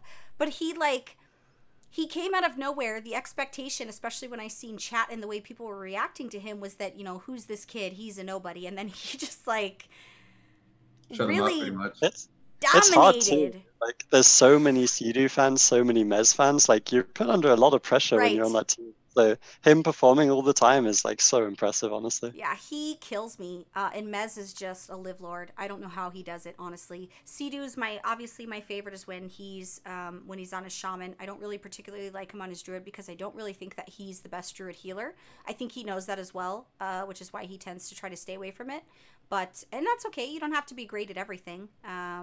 But I think he shines better on other things. And I know that the struggle with that team specifically is it's difficult because I know that Sea-Doo can't swap like, say, Snuts can. Snuts can play... He can roll over and play anything, anywhere, anytime, and just adapt to it super quickly. Where I think Sea-Doo's more like me, where we don't have that... We just can't swap like that. He has a couple in his little swap bank, but other than that, they're once you get higher up there, it's going to be a struggle to have counter comps and stuff like that when it gets down to the nitty gritty. So it's looking really good. But here's my question to you. So you're like my guy on the inside when it comes to EU, right? Because you live and breathe all things EU. I need you to explain to me how, with as good as our NA players are, how do you guys win BlizzCon? We talked pre-show. What did you say? 2012 or 13 was like the last time NA won a tournament. It was pretty dominant when they did. It was 2013, and it was Chanimals, who's one of the guys that's still competing, Talbadar and Soda. So Talbadar, obviously, we talked a little bit at the start, like Talbadar, like my druid's name Talby is actually like inspired from him because I was always a Shadow Priest, so I was a big fan of Talbadar back in the day. Yeah, Talbadar is the reason why I play Shadow Priest. Yeah, exactly. He's just such a legendary player, and those guys were the last time they won in 2013. But I mean, it's a good question. I think back when I was competing, which was 2014 and 2015, I honestly would have said the reason that the European teams performed better than the North American ones was surely the amount of effort and time that they put in. Like the work ethic in Europe was crazy. Like you've got players like Swapsy, who you talk about, in Botar, who would just play non-stop the matchups, and then we would try match them. And like having that competition is really healthy because you really want to beat those teams. And then in North America, perhaps they didn't have that, so we were super prepared when it came to BlizzCon. I don't know if that's so true now, though. I think the North American teams, like Snuts' team, for example, they're crazy good and they practice crazy hard.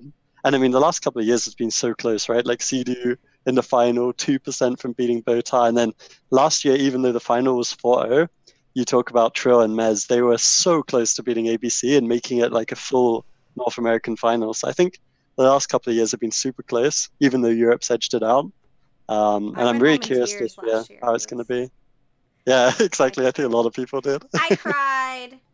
Synergy lost. I didn't know how far they were going to get.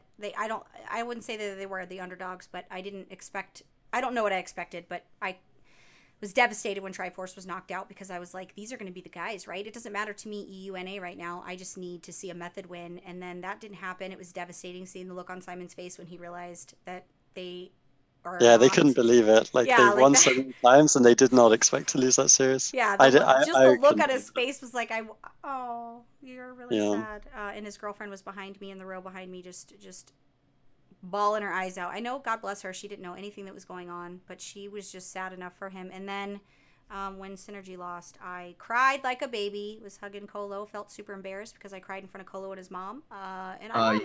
Colo? What?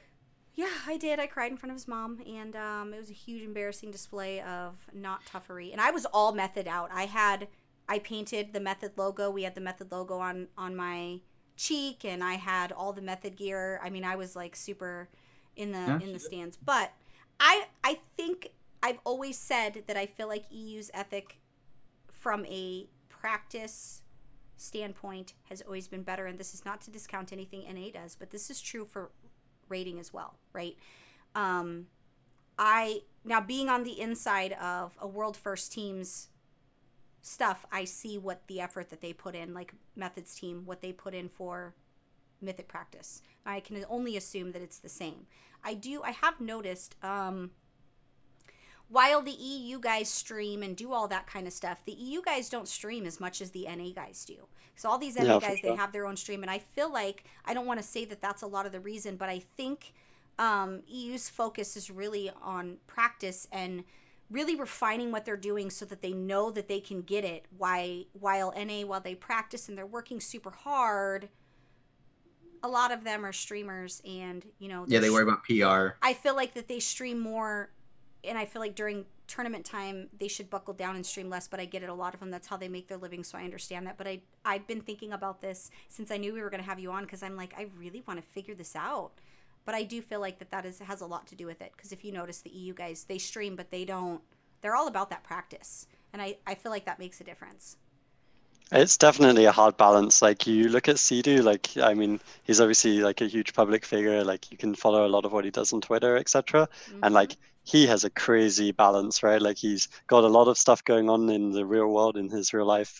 He's got practice, he's got his stream, and he has to balance all these. And not only balance them, he has to do it at like the highest level for each, right? Like, he has to keep his place as the top streamer, build the subs. So it's like, that's how he supports himself, like you say. And then obviously he has to like stay at the top. You've got to be top 4 in Europe, in North America, sorry, and he is number 1, in fact. So he's doing crazy well. But yeah, like these top players from Europe, like a lot of them aren't necessarily the streamers that perform in the tournaments, right? Like, you've got Botar, Swapsy, these guys have won the most and they hardly ever stream. It's really interesting to talk to Raikou and Waz, because they think that adding Swapsy to their team wasn't just about adding this multi-classing god. It was about adding this guy who sees the game in a different vein and like just has such good work ethic. It basically like forces everyone else in the team to get to his level, right? Of like try hard, I suppose. You don't want to be the one guy that's slacking off while yeah, exactly. Yeah, in a team like that, because you'll get replaced if you don't perform, So. And I never see Renee on his Twitter ever complain. Like, occasionally he might retweet somebody else's complaint. But I have noticed that I've never seen him blame a loss on, Blizzard's releases or patches, or never once have I ever seen him, ever. Even, he doesn't stream that, like, I don't watch him that often, but the couple streams that I've seen where it was, like, after tournament loss, never once that I never. He's very humble for a 2-time world champion. Yeah. I think after one of the cups, like that they won, he was disappointed in his performance and he tweeted like, "I'm sorry, everyone," or something. I was like, oh, that's so sweet. I love him. Honestly, I really do. I hope his team goes very far, but I don't know that this is going to be the year that NA wins. I got to be really honest. It's possible we have a lot of good, but I just... There's 3 chances now. 3 clashes, so we'll see. On that note, we're going to end this specific portion so we could do your guest stuff and get you to bed. I want you to explain the ladders because I think people might not understand. So the ladders are obviously better than last year. Because like, is it a step ladder? Is it an A-frame? Yeah, it's an escalator. An escalator. Which ladders are we talking about? The points? Yeah, the tallies? So the way that, the brackets, not the ladders. Why was I saying ladders? The brackets. Because when it comes from tournament to tournament, the double elimination, I think, is throwing people off because I don't think that they really understand what that means and why it's useful for both sides. So I thought maybe you could explain kind of really what it's meant for. Yeah, for sure. So, I mean, double elimination is a little bit more confusing than just like, you've got like the World Cup where you do your group stage and then you've got, single elimination. If your country loses, they're out. That's very simple to understand. Because WoW's a little bit more composition based, it's not just like your 11 players of the same caliber playing against each other in a meshed fight, I suppose. There's a little bit more like this team might be really high chance to beat the other team. So double elimination is great for the teams, and it's something they really like to have because it essentially gives them a second chance. So if you lose a matchup that's hard for you, or if you lose to a very good team, you, instead of getting eliminated from the tournament, you have that second chance, that double elimination. So you'll drop down to what's known as the lower bracket. And it means that you'll compete through there. And then if you lose a second time, if you lose your second elimination, so to speak, then you're out of the competition completely. So every single team has two chances. Obviously, if you win every single series, just like any tournament metric, you win the tournament. And a lot of teams do that. But yeah, if you lose, it's not completely ruthless. You do have that second chance. So it does. And so I think a lot of people are like, well, if so-and-so knocks out so-and-so to the lower bracket and then they fight again and the lower, they beat them. Well, I mean, maybe you should be better so that you don't get beat the second time. Because here's the thing, and this is the way that I look at it, even if I don't know what it's like to be in a tournament. To me, being in a lower bracket and knowing you're fighting for your life, so to speak, when it comes to whether or not you're going to move on in the tournament or, whatever the case may be, especially when money's involved, I feel like sometimes it might not be about how skilled you are. It might be because you have that internal... That's definitely true. Yeah, this is it. You have to do this or you are just screwed. I feel like it's not... Well, there's two sides to that. It's either going to pump you up or it's going to make you have anxiety about it, and it might even be a hamper on it's pumped them up because Method, 2 cups in a row, Method Orange was... I called the lower bracket the basic bitch bracket. I don't really know if that's what it's called, but they were dropped down into the lower and they fought their way, back through. So I feel like if you're really good and you're complaining because you got killed by whoever you dropped down to the lower bracket in the second round, you should just get better then. I think it's definitely true. Like there are so many teams that they perform a lot better in tournaments than they do on ladder. Like Botar is like the prime example of this for me. Like I competed against him so much in 2015, and on the ladder they would always be a lot lower than us. We would always beat them. But then when he goes into tournament mode, he's like a completely different player. Like going into the third European Cup, Botar's team was seeded 11 out of about 30 teams, like 11 out of 30. It's like crazy low, right? But then they end up coming second in the competition and almost taking the whole thing because they like when that survival instinct kicks in, whatever it is, adrenaline, like however you want to call it, like he just comes alive and like zero carries nerves his team. ever. Him Yeah. and even Yeah, and that's the Fabs thing. You is can just be super nervous and underperform as well. the Can only go time both you ways. see emotion is when they win. Yep. Then he's After up it's out of his over. chair, right? Yeah, that's I love watching those boys. It's really sad that they're not. I don't know that Method's gonna have an EU team. I feel like it may be next season, but I don't have any insider information to give you guys because I feel like that's not gonna be a thing. But I don't know. They got their hands full with all the things they're doing for like the MDI and stuff, which is exciting. That stuff's happening. I just saw a tweet that Rich is casting the MDI. A beautiful tweet. I'm gonna need you to not get around so much, Rich. I sent Asmongold was on last week, and I sent him with a message to Rich to let him know that his style is not what he thinks it is, and I need him to just step up his game. But he said he was going to use Photoshop to make it even worse now as well. Yeah, I don't know. he's really he's spreading himself around. Yeah, Taliesin, Sea-Doo's team is a 3-man roster right now, which is going to hurt the farther they get along, especially when counter comps are going to make or break literally whether or not you move on. So they really need to work on getting a 4th player. But right now for not having a 4th player, they're surviving. I think they finished, what did he say, top 8 yesterday? Which is not top 6, but yeah, Sea-Doo's team, like they've done super well. They came 2nd in the first cup, they came 1st last cup famously, and now I think they're in the lower bracket, which means they've lost one of those 2 chances, but they're still looking very hot. And I mean, they're already qualified, right? So like you say, they are a 3-man roster, which makes it even more impressive how well they're doing, to be honest. But yeah, we'll see. Like, yeah, for sure. Wow, that's rude. Well, no, they really are. I don't think people realize how important a 4th player really is, especially when it comes to if it's your comp pick, and yeah, you can go against a brick wall if you don't have the right options, for sure. So I don't follow every match, but are they still? Do they just run like DK, Monk, and whatever healer back to back, or? They've been running like a lot of DK, Windwalker, Monk. Yeah, they also run. Mez plays some Demon Hunter, so they've played some Demon Hunter, Windwalker. If I'm not mistaken, I think I even saw them play double Demon Hunter once. Yeah, Trill's really good on his Demon Hunter. Trill just plays every melee DPS, to be honest. Trill is my favorite on his Monk, though. I really like his Monk. Yeah. He won that 1v1 at BlizzCon, right? Like, who wins a 1v1 at BlizzCon? Mez, honestly, in real life, is a really super nice guy. He is the team motivator of the year. He is such a freaking nice dude. I did not expect that.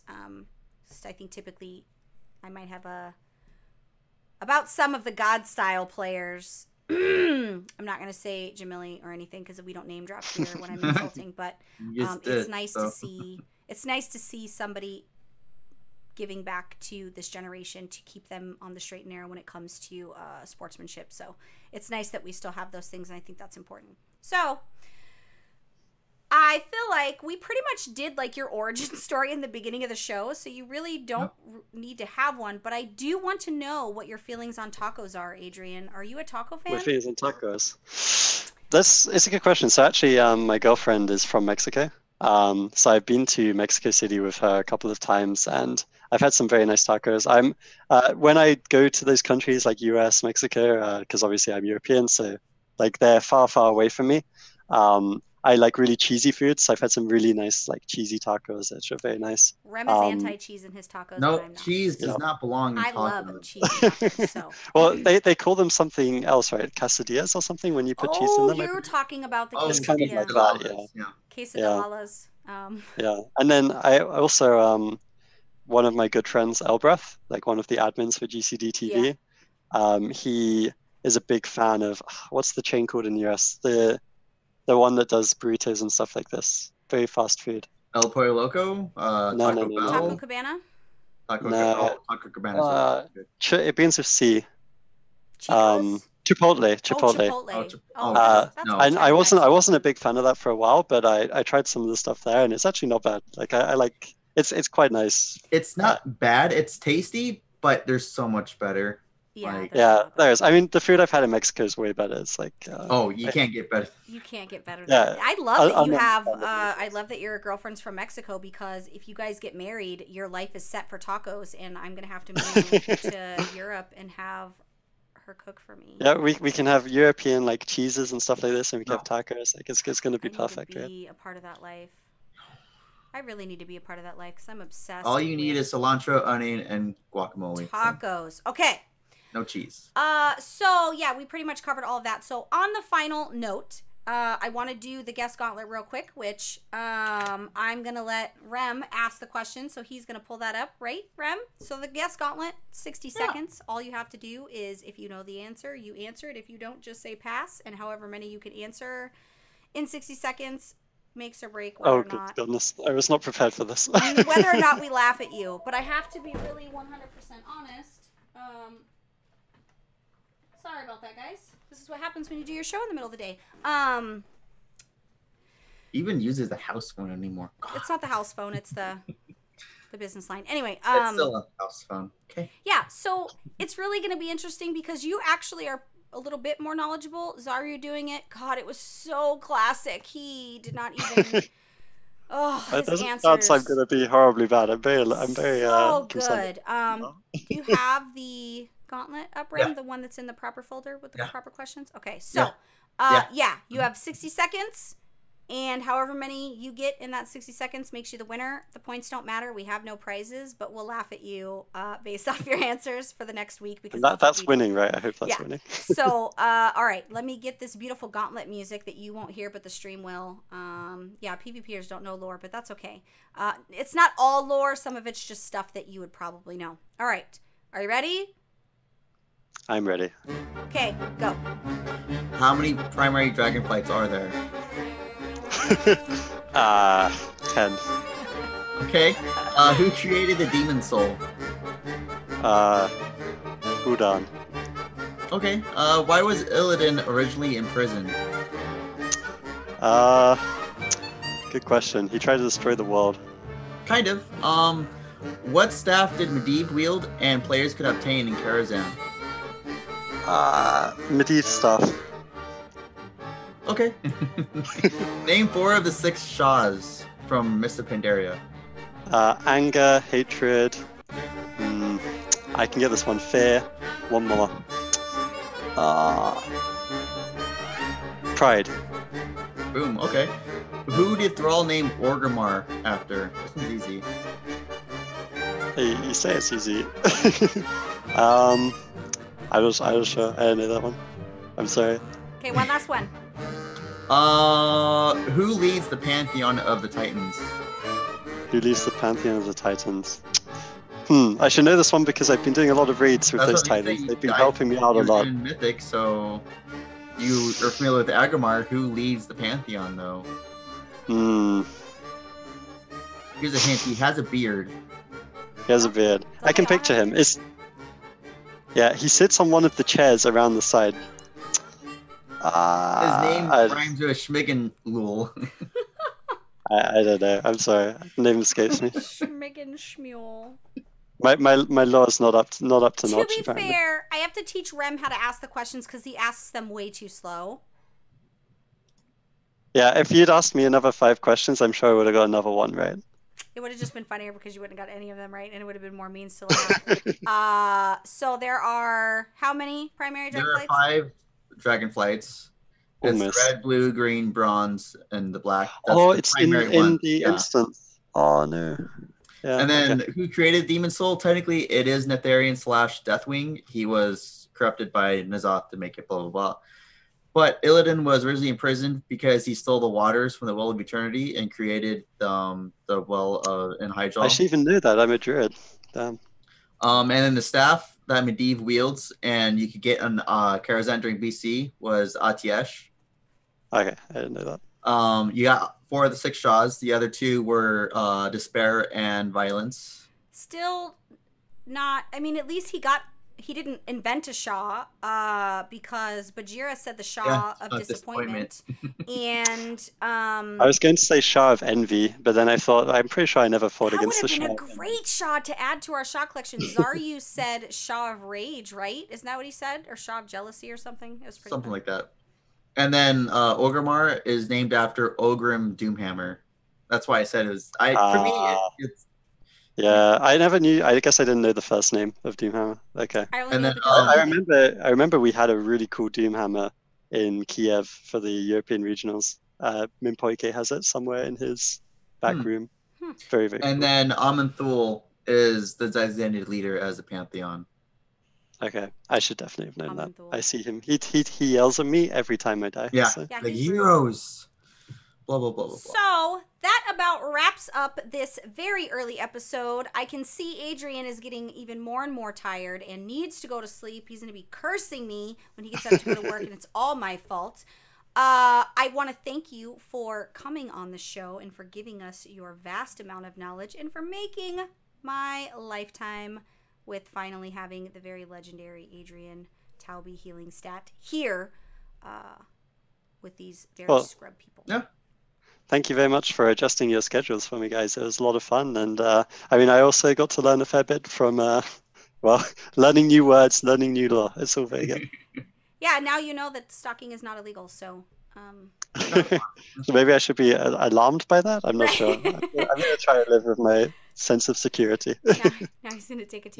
You got an ocean between. It's okay. You guys can follow Adrian at Healingstat on Twitter. He casts pretty much every other tournament. I don't know what your tournament schedule's like. I feel like you do. Speaking of, do you actually get flown to Ohio for whenever you guys do that? Yeah, we get flown to the studio. We do it at a desk. Taxing? Like, it does for sure. Didn't we talk about honestly, the fact he's 12? He has lots of energy. Yeah, this is what's great about his age. They're very nice to us. I have less energy. We're also just today actually we announced some of the casters for the Mythic Dungeon Invitational. So the plan coming up is we've got the North American Cup this weekend, which I encourage everyone to watch to see how Sea-Doo can do and who's going to be battling against those 4 European teams. And then we have the spring finals at the end of this month, so March 31st. And then we go straight into the Mythic Dungeon Invitational. So I'll be hosting the first 2 weekends of that, which is April 13th is the first day for that. And you actually have some knowledge on the Mythics. I think I knew you were casting the MDI. I don't know that I had a confirmation, but I feel like I knew that you were going to be involved in that. Yeah, we only announced literally 2 hours ago, so it's very very fresh. Congratulations for that. I like to see the casting. I like to see that we're stepping up our game. ZQ is literally blowing people out of the water with his. Is that how you say his name? I don't know. I hope I'm saying it right. I always call him Zico. Oh, I call him Zico too, but I think he calls himself a million things. The big Z. But he's literally just call me Psycho, Ziku. He's a whole other level. He's crazy knowledgeable. I saw Sid back. That was nice to see Sid back. He's like on a gym fix with stuff, so it's nice to see it, and I love that we're stepping up our game, and I love that there's people like you that are just making it happen. So guys, go follow him. Make sure you support esports of all kinds, whether you watch it or don't. Give it a view, because it's from viewers like you that keep this alive, really, when it comes to World of Warcraft. They complain they don't do anything for WoW, so get in there and watch. Well, if they really want to make it alive, they can do some BGs and like staying alive BGs. Staying alive BGs. Got it. Okay. We made it sufficiently awkward. Guys, thank you so much for spending your hour and a half, almost 2 hours with us every week. We appreciate it. We're happy that this is an early show, because that means we get to game tonight and I don't have to do show stuff because it's already done. So Adrian, you did us a favor. We appreciate that. Go follow him on Twitter. We are gonna get on out of here, and we will see you guys around Azeroth and other places. Like about Argus and Outlands. Outlands not my favorite place. Well, it doesn't have to be your favorite place, but I like Northern though. Yeah, on that note, with Zeker, because I mean I'm not obviously a high-end player, but I'm knowledgeable about PvP and DRs and all that. But when he explains stuff like why they did that move, like it makes so much more sense. Like he's on his game. He's not only crazy knowledgeable about the game and crazy good at it, he's also super good at making that understandable for new viewers. It's funny, whenever I'm watching the